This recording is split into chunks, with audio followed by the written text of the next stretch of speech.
Okay, so CLISI 14. We're computing a line integral in R3. This is a vector field that has three components. And let's see here, the vector field, well, we'll look at the vector field later. The curve is given as a boundary of a surface. Now already right off the bat, I'm thinking Stokes' curl theorem, right? Because that's pretty nice that we already know that the curve is the boundary of a surface. Okay. So let's compute the details aside about the surface. Let's look at the vector field and see what are we really dealing with here. And let's see what is the curl of that surface. Remember, that's our technique. And you take the vector field given, or whatever is the integrand given, find where you are in the diagram, do what the diagram says, see what happens. So the curl here is, all right, I need to take the y partial of the, I'm already unhappy because I can see right off the bat that the curl is not 0, but oh well.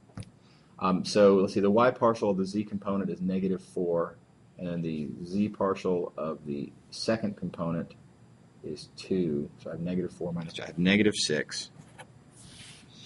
Let's see, then z partial of that is 0, x partial of that is 2, and then x partial of that is 0, y partial of that, okay, so -3.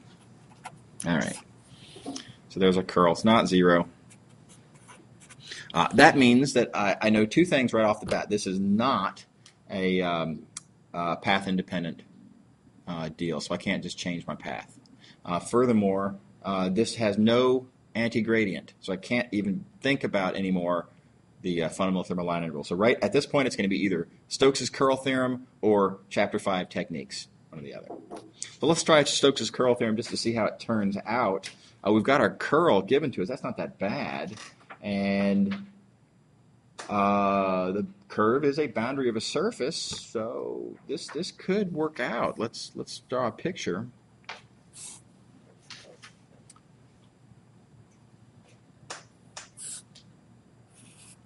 We've got some upside down elliptical paraboloid.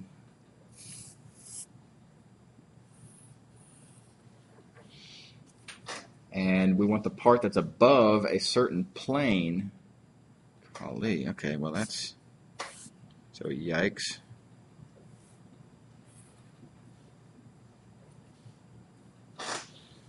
So we're looking at then as our set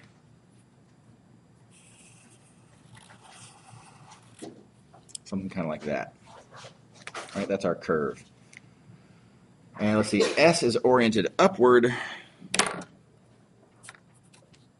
And that means that the curve is oriented that way.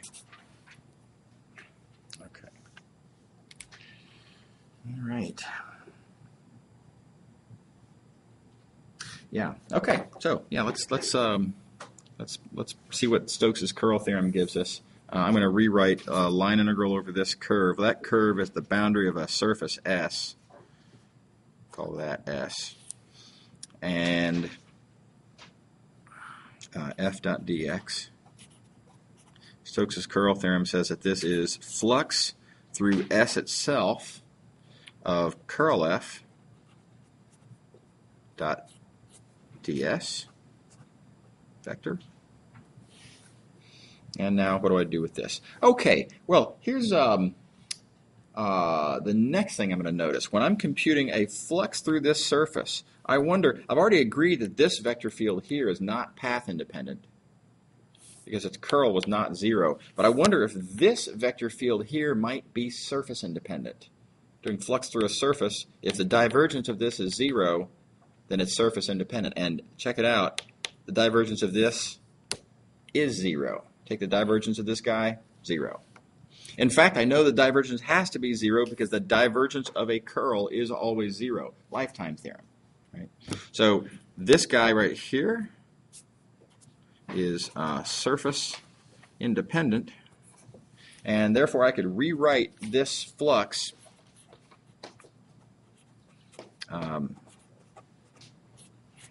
as a flux through any surface that has that same boundary. And you can probably guess what I'm going to pick. I'm going to pick this flat disk there, D, that's sitting inside of this plane, and so I know what the normal vector is. The normal vector there is, well, let's see here, it's 2, -3, -2, divided by whatever the length of that is, which is square root of 17. There's my unit normal vector. Is that okay? Yeah. Okay. All right, so moving along.